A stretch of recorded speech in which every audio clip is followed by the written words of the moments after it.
भवानी गाजे, काळजात राहती आमच्या रक्तात वाहती राजे, रक्तात वाहती राजे. तुफान गरजतो आग ओकतो वाघ मराठी माझा, तुफान गरजतो आग ओकतो वाघ मराठी माझा. जान झोकतो सन्मान राखतो तुफान मातीचा राजा, तुफान मातीचा राजा. वाघाची चाल, गरुडाची नजर, स्त्रियांचा आदर, शत्रूंचे मर्दन, असेच असावे मावळ्यांचे वर्तन. हीच महाराजांची शिकवण. ताजमहाल जर प्रेमाची निशाणी आहे, ताजमहाल जर प्रेमाची निशाणी आहे, तर शिवनेरी किल्ला एका सिंहाची कहाणी आहे, एका सिंहाची कहाणी आहे.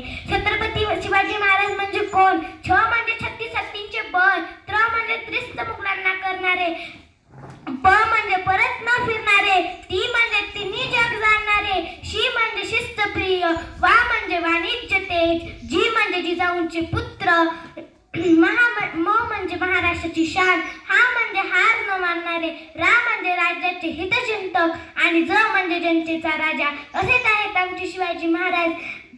यांचा जन्म 19 फेब्रुवारी 1630 रोजी शिवनेरी किल्ल्यावर झाला. सर्वत्र सनई चौघडे वाजू लागले, माझा राजा जन्मला, माझा शिवबा जन्मला. त्यांच्या खुशीतून स्वराज्याचं देखणं स्वप्न पूर्ण झालं. अशा राजमाता वीरमाता जिजाऊ यांचे ते पुत्र परमुलखात राहून स्वराज्याचं देखणं स्वप्न पाहणारे स्वराज्याचे संकल्पक शहाजीराजे भोसले यांचे ते पुत्र. एवढे बोलून जाता जाता मी माझ्या भाषणाची शिवगर्जनेने सांगता करते.